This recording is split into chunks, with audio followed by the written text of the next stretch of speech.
P H D doctor ہیں, MBBS doctor ہیں؟ MBBS doctor, Lahore سے ہی آئے ہیں. جی سر. جی حکم. سب سے پہلے تو سب کو السلام علیکم. میرا نام ڈاکٹر ثنا ہے.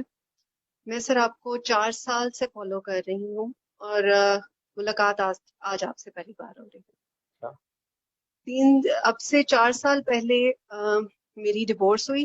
میں ایک بہت ہی ہیپی میریٹل لائف گزار رہی تھی, بہت آئیڈیل قسم کی, اور آل آف سڈن میری ڈیورس ہوئی. میرے ان سے 2 بچے تھے. اس ٹراما کو میرے سے میں ایک دم سے ڈینائل اسٹیٹ میں چلی گئی. میرا چھوٹا بیٹا بالکل ٹھیک تھا اس وقت. He was very smiling, friendly, بہت اچھا بچہ. اور گریجولی اس کے اندر آٹسٹک سمٹمس ڈیولپ ہونا شروع ہو گئے. میں اپنی ساتھ ہی میری سیپریشن ہو رہی تھی, ساتھ ہی مجھے پتا چل رہا تھا کہ آٹزم اس کو ڈیولپ ہو گیا ہے. I was in intense love with my husband. تو وہ ایک سویئر ڈپریشن, بچے کا پتہ چل رہا ہے, وہ ایک سویئر ڈپریشن, پھر بچے مجھ سے لے لیے گئے, وہ ایک سویئر ڈپریشن. تو ایک بہت ہی رولر کوسٹر تھا. مجھے اس وقت ایک نجات چاہیے تھی, حل چاہیے تھا. اور بس اللہ کا کرنا ایسے ہوا کہ مجھے فیس بک پہ میڈم میوش میرے پاس ایڈٹ تھی, اور ان کو میں نے دیکھ لیا سر کو. تو میں نے ان سے پوچھا کہ یہ کیا چیز ہے, کیسے ہے, اور انہوں نے مجھے بڑا ان ڈیٹیل بتایا. اور انہوں نے مجھے دعا کرائی کہ تم اس طریقے سے سورہ رحمان کی اس طریقے سے دعا کرو تو تمہارا بچہ ٹھیک ہو جائے گا, تمہارا ڈپریشن ٹھیک ہو جائے گا. ڈپریشن مجھے اس لیول کا تھا کہ میرا یورین پہ کنٹرول نہیں تھا, میں اڈلٹ ڈائپرز یوز کرتی تھی, اور انسومنیا رہتا تھا. ابھی بھی یاد کروں تو رونا آتا ہے. خیر ڈاکٹر میوش نے میری کرائی تھراپی. 7 دن کے بعد میں نے ان کو کہا کہ کوئی فرق نہیں آیا, میرا بچہ ٹھیک نہیں ہوا. ٹھیک ہے, تو ڈاکٹر میوش نے کہا کہ تم معاف نہیں کر رہی اس کو. میں نے کہا کر دیا میں نے معاف, جو اس کو مرضی اس کو چاہیے وہ لے لے. ٹھیک ہے نا, تیرا ایکس ہسبینڈ. میں نے کر دیا, میرا بچہ تو ٹھیک ہو. انہوں نے دوبارہ کہا دوبارہ کرو, میں نے دوبارہ کی, کوئی فرق نہیں آیا. لیکن میں نے اس چیز کو اپنی ایک روٹین ضرور بنا دیا, فارگیونیس کو اور ایکسپریشن آف لو کو. یہ میری روٹین بن گئی, اور مجھے نہیں پتا چلا کہ میں کب یہ میری نیچر کا ایک پارٹ بن گئی, اور کب میں اتنا اسموتھلی ڈپریشن سے نکل گئی. میرے بچے چھین لیے گئے تھے, میرا ان سے کوئی رابطہ نہیں تھا. میں کر رہی تھی یہ چیز, علی حق بھی کہتی تھی, لوگوں کو معاف بھی کرتی تھی. ایک روٹین آ گئی تھی. جانوروں سے پہلے نفرت تھی, پھر میں نے بلی سے مجھے خوف آتا تھا. بلی میں نے پال لی, اس کی جنریشنز میں نے پال لی, اور وہ اتنی اچھی, اتنی ڈسپلنڈ, پتہ نہیں کہاں سے ان میں یہ ڈسپلن آیا, اور بہت لونگ قسم کی. اور میرے بچوں سے کوئی رابطہ نہیں, کوئی بات نہیں, کچھ نہیں. اور ایک دن مجھے خواب میں آیا کہ میرا بیٹا بول رہا ہے, بات کر رہا ہے, جو بات نہیں کرتا تھا, رسپونڈ نہیں کرتا تھا.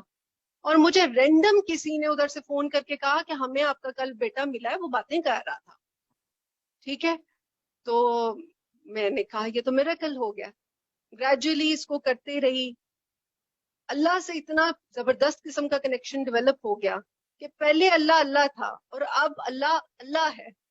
میں اس کو بتا نہیں سکتی. اب ہی از آلویز دیئر. ہمیشہ مجھے لگتا ہے میری ماں اللہ ہے, اور وہ پریزنٹ ہے, اور مجھے کبھی ابینڈنٹ فیل نہیں ہوتا, ڈپرائیوڈ فیل نہیں ہوتا اب. اور میں نے اپنے بچے بھی, اچھا یہ سلسلہ چلتا رہا, میں نے اپنے بچے بھی بالکل اللہ پہ چھوڑ دیے کہ اللہ نے ہی ان کی لک آفٹر کرنی ہے. میرے پیٹ میں بھی اللہ ہی لک آفٹر کرتا تھا. اور جس وقت ہم کبھی باتھ روم میں چلے جاتے ہیں, کچن میں چلے جاتے ہیں, ان لمحات میں بھی اللہ ہی لک آفٹر کر رہا ہوتا ہے, اور کوئی نہیں کر رہا ہوتا. تو کرتے کرتے ریسنٹلی میں اپنے بیٹے سے ملی. ہی واز, اس کو آٹسٹک چائلڈ والے اس کے اندر اب کوئی سمٹمس نہیں تھے اس کو. البتہ ان کی جو کلینکل سائیکولوجسٹ ہیں وہ کہہ رہی تھی کہ یہ اٹینشن ڈیفیسٹ ہائپر ایکٹیویٹی ڈس آرڈر. میرے بچوں کو میرے سے بڑا دور کر دیا گیا, اور وہ میرا بچہ جس کو مینٹل ایشو, اس کو جو بھی کہہ لیں, وہ میرا بچہ مجھے پہچانتا بھی ہے, وہ مجھے دیکھ کے بھاگ بھی آتا ہے, وہ لوگوں سے لڑ بھی پڑتا ہے جو اس کو روکنے کی کوشش کرے, اور وہ بھاگ آتا ہے. اس نے اپنے ایون کے باپ کو مولڈ کر دیا ہے کہ وہ he wants to come back. تو یہ سب کچھ سورہ رحمان کی, اور یہ فارگیونیس, اور یہ ایکسپریشن آف لو کی وہ ہے. میری اپنی پرسنالٹی میں بہت پازیٹیو چینجز آ گئے ہیں. میرے وہ رشتے جو مجھ سے ناراض رہتے تھے یا جن کو میں کہتی تھی مجھے انڈرسٹینڈ نہیں کرتے, میں اپنے ابو کو کہتی تھی آپ مجھے انڈرسٹینڈ نہیں کرتے, ان کے ساتھ بڑا اچھا کنیکشن ڈیولپ ہو گیا. بہن کے ساتھ ہو گیا. کچھ دوستوں کے پہلے دوست ناراض ہو جاتے تھے, دوستیاں ٹوٹ جاتی تھیں میری, اب نہیں ہوتی ایسے. تو دس از آل بیکاز آف دس. اور میڈم مہوش کو مجھے جب بھی ضرورت پڑی میں نے فون کیا, انہوں نے ان ڈیٹیل میری ہیلپ کی. کوئی اور ہوتا تو شاید اتنی ان ڈیٹیل بات نہ سنتا, نہ میری کاؤنسلنگ کرتا, ان کو میرے سے کیا ہی فائدہ مل جاتا ہے. لیکن ہمیشہ انہوں نے میری ہیلپ کی. اور ابھی ریسنٹلی بھی ایک مسئلے میں نے ان سے پوچھا, تو یہ جب مجھے کہہ دیتی ہیں اور میں اس چیز کو فالو کر لیتی ہوں تو میرے دل کو ایک تسلی ہو جاتی ہے, اور واقعی وہ پرابلم کا ایک سولوشن کی طرف آ جاتی ہے, وہ پھر لٹکتا نہیں. تو آئی ایم ویری تھینک فل کہ میرا بچہ ٹھیک ہے تو میں ٹھیک ہوں. اللہ خیر کرے گا, اللہ مزید خیر کرے گا. انشاءاللہ. اور آپ دعا کراتی رہو, پیار بنی رہو, اور